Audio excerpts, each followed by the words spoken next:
Welcome, I'm the Deadwood Jedi. This is another Raid Shadow Legends video. We're doing something a little different today.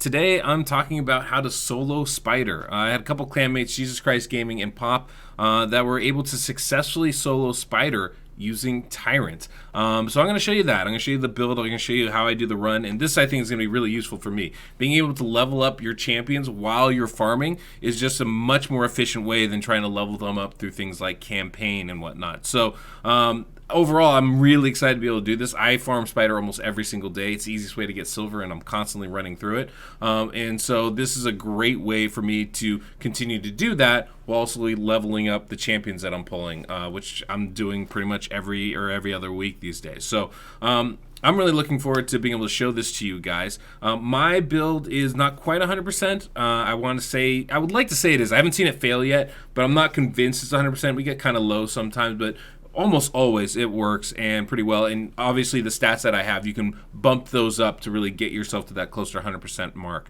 But before we go into that, there's a couple of things I want to tell you guys about. If you like the music that I have in my videos, the music I'm going to be playing today, and you would like to get it yourself, I have a link down below. I get it from this company called Soundstripe. So I have a link down below. Use that link and you get a 15% discount as well as 3 free songs when you join the account. Very cool. I love the music that I get on there, and I use it for all my videos. I actually have a personal playlist that you'll be able to find as well, that has all the music I've used in the videos I've done so far. So I think all that's really cool. So I want to make sure I gave that to you guys. The discount code is Deadwood Jedi. Real easy to remember, right? That'll save you 15%, and just use the link down below to join the club. It's really cool. So I'll have that in the comment and the description of this video from now on, and in pretty much all my socials and stuff, like on the website and whatnot. So if that's something that interests you, definitely want to encourage you that. Also, today's the last day for that Game On Clip Off contest. So if you guys are interested in that, definitely go make a video, put it up before midnight tonight. It should be great. I'm looking forward to that. And I'll be having a couple videos up there pretty shortly as well. I'm going to be going over some of the other great Spider champions. So if you guys like if you're looking for champions to use for Spider, specifically with an HP burn comp, because that's what we're going to be using today, I'll have those up there for that. So there's definitely a lot of ways to go about it, but with the HP burn comp, I'll talk about a couple of different champions, especially some new ones that I think will be really useful in helping complete that for you guys. So something I wanted to talk about there. Yeah, let's look at the champion. Okay, guys, this is the man of the hour, Tyrant Ixlimor. Just a wonderful champion, really, really good at what he does. The reason why he is so strong is because of the way his skills work. The big one that we need to pay attention to is A2, where it's an AoE, attacks all enemies, places HP burn debuff on all enemies for 3 turns, 100% chance once it's booked, and yes, he is fully booked, that's important. But that's going to give you that big AoE HP burn, and HP burn, as we know, is a wonderful way to burn down, kill that spider in the spider dungeon. So he's wonderful for that. You also have on his A1, he has a chance to heal. It heals him by 25% of the damage he inflicted, 50% if the target's on an HP burn debuff. So once you get the main spider under HP burn, he's actually going to be healing considerably on his A1 skill. And his A3 here is ally protection, increased defense buff on all allies. Now, obviously, he can't ally protect himself, but he does give himself an increased defense buff, which can help survive a little bit, especially in the early parts of the fight. And then you have his passive here, which decreases the damage inflicted by enemies under an HP burn debuff by 10%. He lastly gives himself an HP aura in all battles by 25%. You add all of this up, and what you get is a champion that is very tanky, can withstand a lot of damage, and has ways to heal himself back up. This is all going to be really important to make this work. As far as the artifacts go, I have him in lifesteal. When he does that AoE HP burn, that's going to heal him up almost completely to full every single time. It's also going to help with his healing on his A1 skill, and him getting back HP is actually really important. I also have a resilience set on here. Now, this is not the only way to build it. Depending on the gear that you have, you can swap stuff around considerably. But the idea is to get to these certain, somewhat like these benchmarks. Now, I have almost 60,000 HP. I really think you want at least 60,000, 60 to 62, 65, something like that. The more HP, the longer you can survive. And also the defense. 4,200 defense is pretty much the threshold for the best damage mitigation. So I have them actually a little bit higher on the defense. I would not have a problem swapping a little bit of defense for a little bit more HP. I think it would actually help us survive a little bit better in this, but this works, so I'm sticking with it. And then the speed here, you see 223. You really just want to get around right around that 220 mark. A little bit over 220, it seems like, is the sweet spot. I don't have this like down to a science of like why this is a good speed versus 240 speed, for example. But at 223 speed, Tyrant seems to go often enough and regularly enough to get that HP burn on the spiders at the right time every time and make it a very consistent run. And you can see I don't even have crit rate on him or crit damage built in. It's not part of it. What I do have is accuracy and resistance. Now, I have him about 230 accuracy. Could definitely bump that up a little bit to make the chance of resistance a lot lower on his HP burn. And we have about 274 resistance. This is on the lower end of what I'd like. So let's look at the gear specifically that I have on. We have an HP glove here with good speed numbers on it. That's kind of what you'll notice. There's good speed on all these. A defensive chest piece with great speed on it. Resistance substat. Same thing with the boots here. Wonderful speed, defense base. So I have defense, and HP on the shield. The speed's not crazy high. We do have good resistance on that. Got some extra defense there as well. We have resistance and speed on the helmet, and on the weapon we have accuracy, resistance, and speed. So you can kind of see that we have a lot of speed throughout this build. You can see I have an accuracy banner here as well with an insane speed roll. Amulet is resistance heavy, has a little bit of accuracy as well. It's an HP based amulet, and then we have an HP ring with HP and defense substats. It's pretty steady what we're aiming for here, right? We want to tank up, and then allow to heal with as much resistance so the spiders don't kill us, and accuracy as we can so the HP burns land. So if I were to like take a perfect build, I'd make this resistance about 300, and I'd make this actually about 250, and I'd get this HP up to about 65,000. And I think at that point, now all of a sudden you have a perfect build. But one of the interesting things about my account, guys, I have... you might have noticed here, I only have 15 resistance for my Great Hall. My Great Hall is not built on, my resistance Great Hall isn't built. So if you could add, say like 75, 65 accuracy or resistance to that, all of a sudden I'm in a really good spot. I don't even need to add that much. You give me another 15 or 25, I think we'll be in a really good spot. He'll resist all the debuffs, which is the kind of thing we'd like to have. As it is, he will get some of the poison debuffs, not enough to really threaten his life, but you will notice them on here.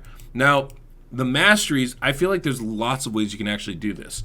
Like I said, I need a resistance, so I went resistance here. But I think the way you want to build them is defense and offensive tree.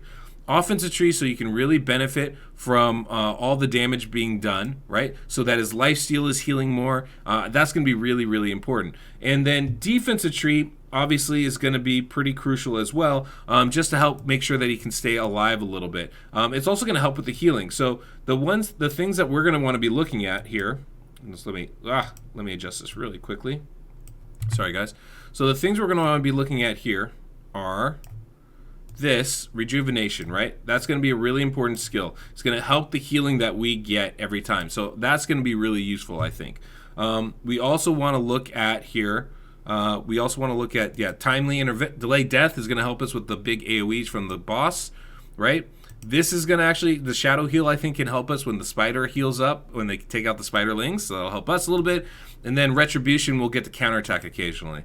Down the offensive tree, obviously we want Life Drinker for clear reasons. More healing is better. Same thing with the Grim Resolve. As we start losing health, we want to be able to heal back up. Now, Whirlwind of Death will be good. We can speed up a little bit, but all these things they're good. They help us do what we want to do, more damage. In truth, the spiderlings die from the HP burn, not direct hits from Tyrant. So I don't even think they really proc most of these things until very towards the real end of this fight. So it's not a real big deal. So anyway, that's a lot of detail stuff, a lot of stuff we don't really need to worry about. Let's go ahead. Let me take him into the fight right now. You guys can see how he works and how he works with food in there with him. And yeah, we'll go from there. So as you can see, I've got some food I've been leveling as I've been testing this with Tyrant. And we go in and we let it work. Now this run is a pretty steady 2 minutes and 45 seconds. Pretty steady right there. 245, 247. There's not a lot of RNG, it seems like, with the time on it. I've had it down to as low as like 215. but it seems like this steady number seems to be about 245. It's not a fast run, but it's a steady run, and when I can just auto some runs, it's a great way to level up food at the same time. So efficiency-wise, probably about as good as it gets. Time-wise, maybe not quite the same. But you can see, he drops those HP burns, he heals himself up. Every time those spiderlings go, you can see the health on the spider queen goes down, and it's a pretty smooth way to beat the fight. Now, if I could speed him up, there is a possibility where I can get some of these HP burns going a little faster, but it's the timing of the skills that's really, really crucial. So this 220 speed seems to be an ideal number. It obviously, like, because the Spider Queen is healing up again, but we're ending up dropping that HP burn at the start of each of these Spiderling rounds, and so we're getting the benefit of that. And as we get later into the fight, we're actually able to get a second round of HP burns in. So, you know, obviously there's some ways to mess around with this. I don't have all the answers, but what I do know is this works, and that's pretty remarkable. I've messed around a little bit with the support tree. I messed around with just doing the offense tree. In all those cases, it's a little bit... It seems like this seems to be the best one that works. With you going defense and offense. I've had it work with support, but it just depends on the gear you're able to bring and how you're able to go about it. I do have defensive boots on him, so like the gear requirements is very difficult. We're talking 220 speed with defensive boots. I think I have a defensive chest piece, HP gloves. You know, you have to have a lot of speed in your gear, so it makes it tough. With him, I have an accuracy banner. If I went with, instead of resistance set, if I went with an accuracy set, I could have gone with the resistance banner instead. Just seemed to be the best gear that I had available, and so that's just kind of the way I went that way. But you can see, it works, it's efficient. We're getting through all these spiders without too much issue. And I think you get almost, I want to say 6,000 or 7,000 experience for each one of these runs for your people that you're leveling up. So it's not the worst, not the best, but I mean, hey, we're able to level our champions up, able to put these burns out there, and you can see we are able to heal up as it goes along. We do get a couple poisons, like you see one's on there, but it's not a lot of them in general. You can see that second round of HP burn is really what does it, and we're about to kill him. What did I say, 245? It's 250, 2 minutes, 50 seconds. It's not too bad. It's not my best time of 10 seconds, right? So, you know, if you're trying to compete in the tournament or something, get as many in as you can, different story. But when you're at the level, end game level, where you can just level up champions and beat dungeons, this is great. Pretty simple. Well, guys, that's Spider 20. Bringing Tyrant into solo it, I think, is really good, especially when you're talking end game levels. Now, obviously, for the majority of players, this is not going to be super helpful, but this is something to shoot for. And, you know, if you have a Tyrant and you can build them up, this is a great way to both level your champions and farm at the same time, which is really awesome to be able to do that.